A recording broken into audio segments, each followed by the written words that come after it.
Word equation जिसमें हम word के थ्रू रिप्रेजेंट करते हैं किसी केमिकल रिएक्शन को, उसे वर्ड इक्वेशन बोलते हैं। और केमिकल इक्वेशन या सिंबॉलिक इक्वेशन वो होती है जिसमें हम सिंबल का यूज करके एक्सप्रेस करते हैं केमिकल रिएक्शन को। ओके बेटा। स्केलेटल इक्वेशन क्या होती है? अब इसमें कोई हड्डियों का ढांचा नहीं, क्योंकि स्केलेटल का मतलब ये नहीं, स्केलेटन नहीं बोला, स्केलेटल बोला है। स्केलेटल मतलब आधी अधूरी इक्वेशन। जैसे कि यहाँ पे देखो, in this equation number of oxygen atom are not same on both side of an equation. यहाँ पर देखो हाइड्रोजन 2 है, यहाँ पर हाइड्रोजन 2 है प्रोडक्ट की साइड, लेकिन ऑक्सीजन यहाँ पे रिएक्टेंट की साइड O2 2 ऑक्सीजन है, लेकिन यहाँ प्रोडक्ट की साइड 1 है। तो इस समय ये अनबैलेंस है, ठीक है ना, बोथ साइड अनबैलेंस। तो यहाँ पे क्या हुआ, इसे ही हम बोलते हैं अनबैलेंस्ड इक्वेशन, और we can say that skeletal equation. ठीक है, सिंपल बात होगी। स्केलेटल इक्वेशन समझ आ गई भाई, बहुत बढ़िया। आगे आ जाओ, बैलेंस केमिकल इक्वेशन।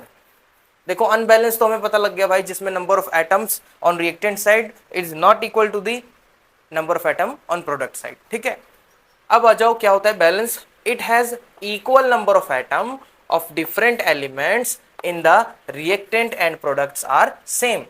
अगर जितने एटम्स हमारे रिएक्टेंट साइड पे हैं और उतने ही प्रोडक्ट साइड पे हो गए, ठीक है ना, यानी दोनों तरफ से बैलेंस हो गए, तो इसका मतलब क्या है, वो बैलेंस केमिकल इक्वेशन है। For example zinc plus H2SO4 sulphuric acid, याद है ना, अभी करा था इसका एग्जांपल। तो क्या बना था हमारे पास, जिंक सल्फेट बना था, ZnSO4 प्लस में हाइड्रोजन गैस रिलीज हो गई थी। ठीक है, तो यहां पर आप नोटिस करो बेटा, जिंक यहाँ पे 1 है, प्रोडक्ट साइड भी 1 है, रिएक्टेंट साइड हाइड्रोजन 2 है, प्रोडक्ट साइड भी 2 है, सल्फेट यहाँ पे एक आयन है, मतलब एक मॉलिक्यूल है इसका सल्फेट का, और इधर भी एक है। यानी कि देखो बैलेंस रहिए, ऑलरेडी बैलेंस रहिए। ठीक है, अब अगर बैलेंस ना हो तो हमें बैलेंस करना भी पड़ता है। ठीक है, वो बैलेंसिंग अभी हम सिखाएंगे। अब देखो बैलेंस केमिकल इक्वेशन एक चीज और फॉलो करती है, क्या फॉलो करती है, law of conservation of mass. जैसे law of conservation of energy होती है ना, वैसी law of conservation of mass भी होता है। LOM शॉर्ट फॉर्म है, लोम। ठीक है, law of conservation of mass. Mass can neither be created nor be destroyed during a chemical reaction. किसी भी केमिकल रिएक्शन के दौरान ना तो रिएक्टेंट में से कोई मास निकलता है, ना ही ऐड होता है।